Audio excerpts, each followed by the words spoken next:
Welcome to AP Chemistry at Hononegah High School. Today we'll be taking a look at concepts related to Chapter 4 that students typically struggle with on the test. Now, the four areas that I want to emphasize here would be when you're looking at a formula, how do you know whether you got a strong, a weak, or a non-electrolyte? Another common problem area is the formula's effect on ion concentrations in a variety of different types of math problems. The third one we're going to look at is titration stoichiometry, whether it's a neutralization of an acid base or a redox titration, the stoichiometry involved in those situations. And then finally, if when it's a chapter 4 predicting products type situation. So if I just give you the reactants, how do you know what's going to happen based upon a situation that's relevant to chapter 4? So those are the four main areas we're going to be looking at. First one here is strong, weak, or non-electrolytes from the formula. Now I've got a list of 7 different formulas on the left-hand side here.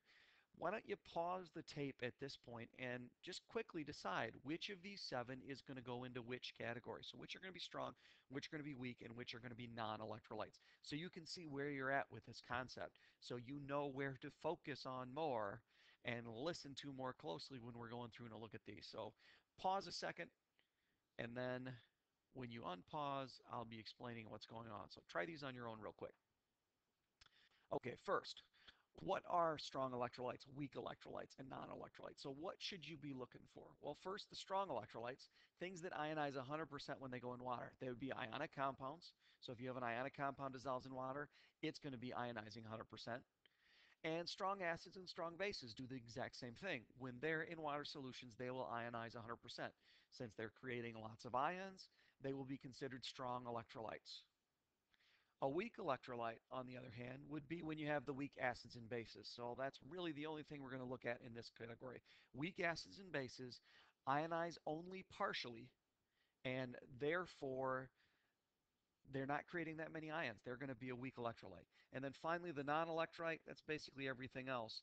And that would really be our molecular substances here. Those are going to be the things we would classify as non-electrolytes. So if you take a look at the substances over here on the left, the first one, C2H6. Well, is that an ionic compound, or is that an acid or a base, or is it a molecular substance? Remember the core ideas from pre-AP chemistry, because we looked at this in pre-AP chemistry. First off, is it an ionic substance, or is it an acid, or is it a molecule? Remember, acids always started with a hydrogen at the beginning. Well, that doesn't, so we can throw that out. And does it have a metal? Because remember, metals will be ionic compounds. Metal with um, any type of anion, whether it's hydroxide, which are bases, or any other type of anion, those things are going to be ionic compounds. So if it starts with a metal, we know it's ionic or it's a base. And then finally, everything else, if it's all nonmetals and it doesn't start with hydrogen, it's going to be a molecular substance. So the first one here, C2H6, fits into that category. It contains no metals. It doesn't start with a hydrogen, so we know it's not an acid. So C2H6, as with any hydrocarbon, is going to be a molecular substance. They're going to be a non-electrolyte.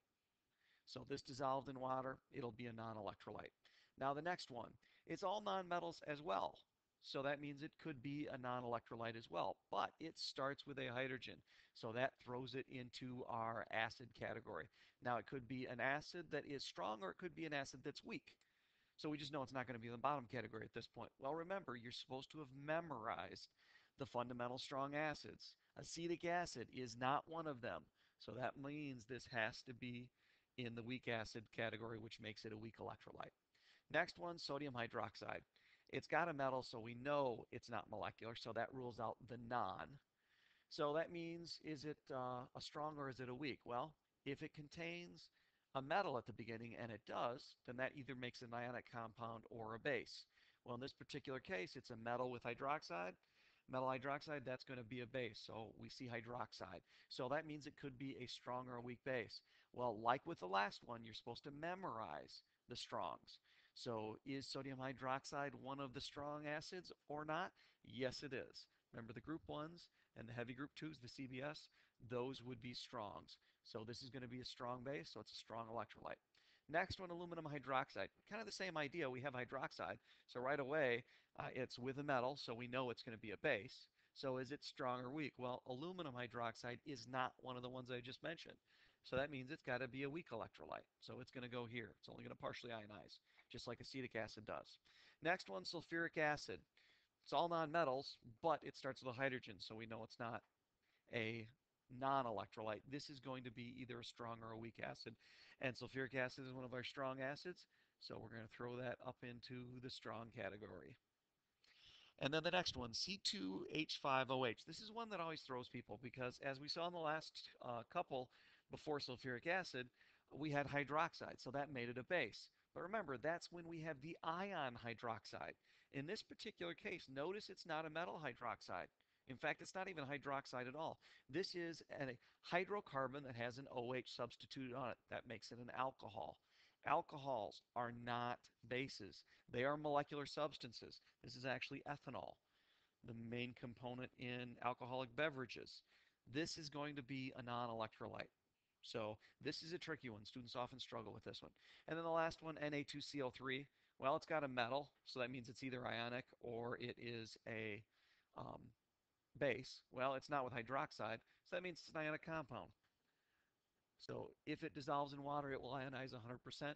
So this will be an ionic compound, which makes a strong electrolyte. So this is one of the common areas people miss on the test. Make sure you're comfortable with breaking down what it is. Molecular versus ionic versus acids versus bases. And then within acids and bases, whether it's a strong acid or base. Next situation we're going to look at is the effect of formula on ion concentration. Now, where this is the biggest problem, because after the practice you've done on the review and the stuff we've talked about, when you see the formula, people tend to recognize, oh, wait a second, that's got two whatever, that's going to affect the concentration of that particular ion.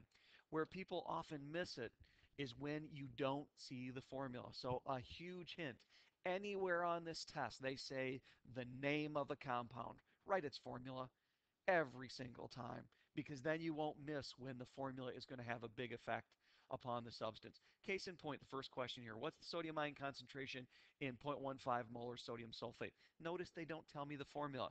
So the first thing I would do is remember, okay, sulfate, that's SL4 2 minus. Sodium is Na plus. So when I write this out, I need two sodiums for every sulfate. So in this particular question, while it's 0.15 molar sodium sulfate, from the sodium ion's point of view, so if I'm calculating the concentration of Na plus, remember brackets mean molar concentration, that means I have to double the concentration because when this thing dissociates and dissolves, it's going to give you twice as many sodiums. So it's 0.30 molar Na plus. Another situation that can be related to this. So why does this make a difference? Well, let's say it said if we have 25 milliliters of sodium sulfate and I dilute it to 47 milliliters, what's the Na plus concentration? If I haven't recognized that this is sodium sulfate, which is Na2SO4, and that means my effective concentration of sodium is 0.30, then I'm going to totally miss the boat on the rest of this. Because some people will look at this and they say, okay, I've got a volume and a concentration, and I'm increasing the volume. Okay, it says dilute. This is a dilution problem. So what they're going to do is an M1V1 equals M2V2. Nice simple problem. They jump right into it, and they totally miss the idea that this is not the concentration of my sodium ions at the beginning. So when they go to set up this problem, they start from the wrong place and they miss it. They knew exactly how to do the math, but they missed the fact that the formula sodium sulfate has two sodium ions in it. So you have to be careful of that. Whenever you see the name of a compound on the test, write its formula, and therefore you'll catch often when this type of thing happens. Because there's a number of questions we could do that this could end up affecting things. So watch out for the formula's effect on the ion concentration. Third thing, this is the big math thing I wanted to look at here, stoichiometry stuff. Now remember, it could be a redox reaction, or it could be an acid-base neutralization, or it could even be a precipitate double replacement. There's lots of different types of situations where I can write a balanced chemical equation. If I can write a balanced chemical equation, I can do stoichiometry. So in an acid-base neutralization or redox titration, these are the things that you need to remember to do. Follow these, and you'll always get the problem right. First of all, make sure you write the balanced equation, because every stoichiometry problem has that middle step, the mole to mole step. It wouldn't be stoichiometry if you weren't going from one thing to another. So make sure you start with a balanced equation. That's critical for the one thing that's in every stoichiometry problem, which is the mole ratio.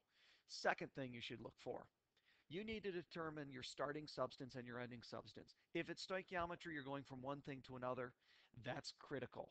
Well, you need to know what you're starting with and what you're ending up with. Honestly, the first one to identify is what you end up with. That's usually the easy one in our titration problem because it's always going to be what the substance asks about. It's going to say, what is the concentration of the NaOH? What is the volume of the NaOH? What is the molarity of the NaOH? What is the mass of the NaOH? It'll ask something about one of the two substances. So whatever it's asking you to find, that's going to be your unknown substance. That's the substance you're going to in the stoichiometry problem. And then, even more critical than that, what's our starting point? Where do you start the problem? Remember, in a stoichiometry problem, you're going from one thing to another, and that means mole ratio. So you need to be able to get to moles of one of the substances to get to the mole amount of the other substance. So one of the substances, you're going to be given enough information to find the number of moles of it. It could be because they give you the mass, then you can use molar mass. So if they give you the mass of one of the things. It could also be, besides knowing the mass, they might tell you the volume and the concentration. Because, and this is something that hopefully is becoming second nature by now, when you see the volume and the concentration of a substance, you can put those two things together to get the number of moles. Or they might just flat out come out and tell you how many moles of that substance you've got. So there are a number of things you could have here. But one of the substances, you're going to be able to find the moles of it. The other substance, you need to find the moles of it. Now, the last thing you need to do is actually set up and do your three-step stoichiometry problem. Now, I say three-step because that's worst case scenario. If they give me the moles at the beginning, then that's going to get rid of my beginning step. If they ask me to find moles, then that's going to be getting rid of my ending step. But worst case, it's going to be a three-step stoichiometry problem. And remember, this step, the mole to mole step, is in every single stoichiometry problem. You just have to know which substance am I starting with and which substance am I ending up with to get wherever I want to get to. So all your stoichiometry problems are going to look essentially like this. Well, if I'm already in moles of A at the beginning, I don't need to do the first step. If they're asking me to find moles of my final substance, then I don't need to do that step. So worst case, stoichiometry is a three-step problem. And typically it's going to be a three-step type of problem. So here's a typical titration neutralization problem. This happens to be an acid and a base, so this is an acid-base neutralization problem. So that's the type of titration it is. Now it says, what is the concentration of sulfuric acid? I just said a second ago, if you ever see the name, write the formula. Sulfuric acid, H2SO4. Something I got to know, and that's going to be really important to solving this problem. Now, since I know it's an acid-base neutralization titration problem, first thing I need to do is, number one, write the balanced equation. I've got sulfuric acid, and that's why it was so important we get that formula at the beginning, and I have sodium hydroxide. Now, two compounds, one of the things we're going to look at on the next slide, that's going to be a double replacement. So what I'm going to do here is swap ions. I'm going to end up with the sodium with the sulfate, and sodium is a +1, sulfate is a -2, so that's Na2SO4. And I'm going to end up with the hydrogen ion from the sulfuric acid with the hydroxide from the NaOH. Well, that's HOH. That's water. Now, once I've got that, I need to balance it, and this is critical for what I'm going to be doing here. I've got two sodiums, so I need a 2 here. Change colors. So I need to have a 2 there. That gives me 2 hydroxides, so I'm going to need to make 2 waters. Well, that gives me 2 hydrogens. Well, I start with 2 hydrogens, and if you count everything at this point, it's all good. So it's a 1, 2, 1, 2 balanced equation as I've written it. That's step one. Get your balanced equation. Do not forget to do this on the test. It's critical to start with this. Now we're going to set up and do our stoichiometry problem. Now remember, worst case, it's a 3-step problem. So set it up as a 3-step problem. Now, I want to establish my ending and my beginning. It says, what's the concentration of sulfuric acid? So concentration is molarity, and sulfuric acid is H2SO4. So that's going to be what I end with here. That's what's asking me about. And then it went on to say it takes 15.2 milliliters of a 6.0 molar NaOH solution. Well, I've got two other bits of number information here. I've got 15.2 milliliters, and I've got 6 molar NaOH. What's really going to be my starting point? Well, before I answer that, take a step back and look at what has to be in every stoichiometry problem. I think it'll be a little easier to see what we're going to start with here. Now remember, we have to go from one substance to another. Our starting substance has to be the NaOH, so that's substance A. Our ending substance we already established was sulfuric acid. So the step that's in every stoichiometry problem is this middle step, the mole to mole step. So I want to get from moles of NaOH, that's my original substance, to moles of H2SO4 in this middle step. That step's got to be there. So that means I need to get to moles of NaOH in order to do that middle step. Well, do I have moles? Well, I've got a volume and a molarity. Now, yeah, there is moles inside molarity, but it's not moles. It's a different thing. You need to recognize one of those core things I talked about earlier. If you've got a volume and a concentration, you can get to a molarity. And what you need to really remember here is our concentration, this thing, that's actually a conversion factor. That would allow me to convert from moles to liters or liters to moles because 6.0 molar means 6.0 moles for every 1 liter and vice versa of NaOH. So I could write that ratio one of two different ways here. Now, which way is going to be useful here? Well, my only other substance then, if this is a conversion factor, then that means this has to be my starting point. So what I'm going to start with here is this. Now, molarity deals with liters. So right away, I'm just going to mentally change my milliliters into liters. Yes, you can do this mathematically and make it a 4-step stoichiometry problem, but it's not really that big of a deal because I'm assuming most everybody will do this part in their head. So if you've got 15.2 milliliters, it's 0.015 liters.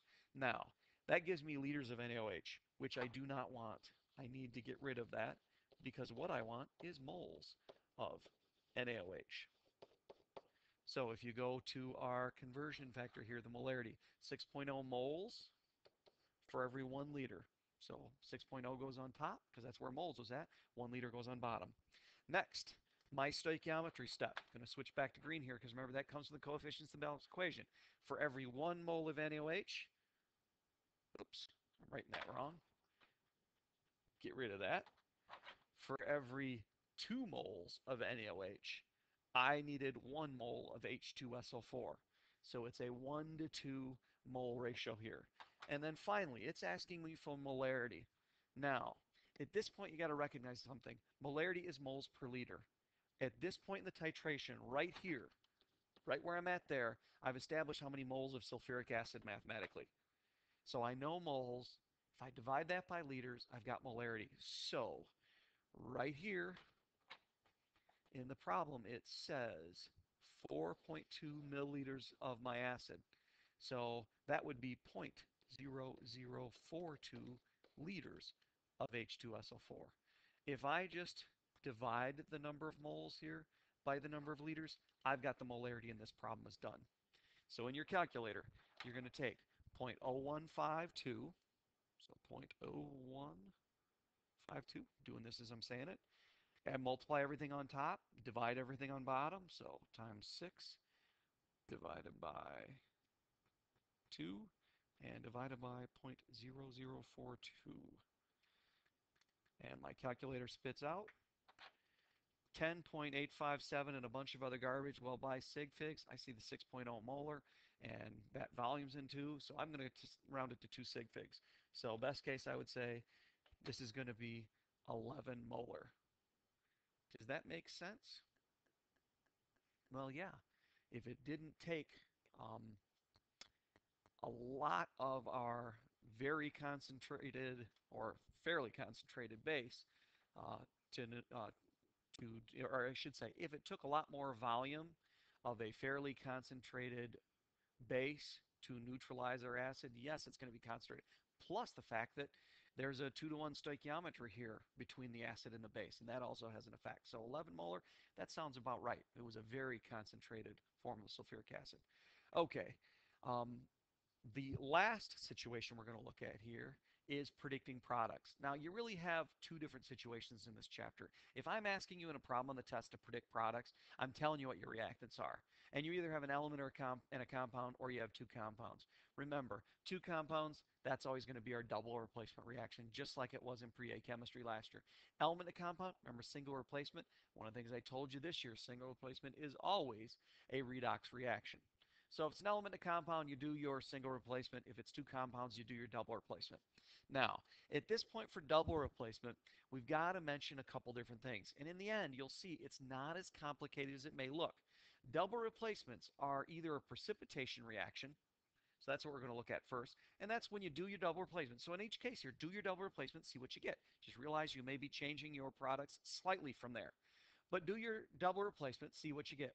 If you end up with an insoluble product, then you know it's going to be a precipitation reaction. Now, if you end up with everything being soluble, or you got a compound that starts with hydrogen, like water starts with hydrogen, and a number of other things start with hydrogen, like some acids and so forth. If your products are neither one insoluble, so you don't have any solids, or you notice that you've got a compound starting with hydrogen, like water or a bunch of acids, um, then you're going to have an acid-base situation. Now, with acid-base, first thing you should do is once you recognize it's not precipitation, realize if it's with a metal hydroxide, it's going to be a really simple double replacement where you get some salt and you get H2O. So that's the easiest one to recognize, is when it's an acid-base reaction and you've got a metal hydroxide. You're just going to get salt and water. Now, if it is a sulfide compound, so the non-acid substance, because the acids are always easy to see, it's the base that's sometimes hidden. If your base is a sulfide-containing compound, so it's an ionic compound that's got sulfide in it, what you need to recognize is it's almost the exact same as the metal hydroxide situation. Hydroxide gave us water, sulfide is going to give us hydrogen sulfide. It's kind of the same situation. Hydrogen sulfide is a gas. So at this point, you'd be done. You're going to get a salt and you're going to get hydrogen sulfide gas. So hydrogen sulfide is very similar to when you got a metal hydroxide. The ones you have to watch out for are the carbonates and hydrogen carbonates and the sulfites. Now, I also said nitrites, but I'm making this a little bit easier because, hint, nitrate's the most complex one. I'm unlikely to ask you that one on the test, and they're also unlikely to ask you that situation on the AP test. So we're going to stick with the easy situations: carbonate and hydrogen carbonate and sulfite. Now, if you've got carbonate and you do your double replacement, you're going to get some salt, so you get an ionic compound, and you get H2CO3. Now, this is where you go back to knowing it's the acid-base situation here. Well, I've got a hydrogen compound. So that's telling me I've got acid base here. So you do your double replacement, and if you get, two ionic compounds and one of them's a solid, you know it's precipitation. If you get an ionic compound and either water or hydrogen sulfide, you know it's the acid base of the first two variety. And if you get hydrogen carbonate, you know that it's going to be one of our gas forming that's a little bit trickier than the hydrogen sulfide gas forming situation. What you need to recognize is in both of these situations, carbonate and sulfite, we're going to look at them both at the same time because they're kind of the same thing. When you do double replacement, you're going to get a hydrogen carbonate compound or a hydrogen sulfite compound. These two things are water soluble and unstable, and they're going to decompose into water and some dioxide. In the case of carbonates and hydrogen carbonates, they're going to give you carbon dioxide. In the case of sulfite, they're going to give you sulfur dioxide. So in many situations, these two are basically the same idea. If you get hydrogen carbonate or hydrogen sulfite, that's going to break apart into these other substances. So you're going to get a salt, you're still going to get your water, and then you're going to get this gas. So that's why we really have three gas forming ones: the H2S, the CO2, and the SO2. Those are all gases. And that's why we call them gas forming acid-base neutralization reactions. It's still at its heart a double replacement. That's what you get at the beginning. It's just that it goes through one more step. These two substances decompose into a nonmetal dioxide and water. And the nonmetal dioxide, it's not hard to figure out what you got. And that finishes our hint for the Chapter 4 test.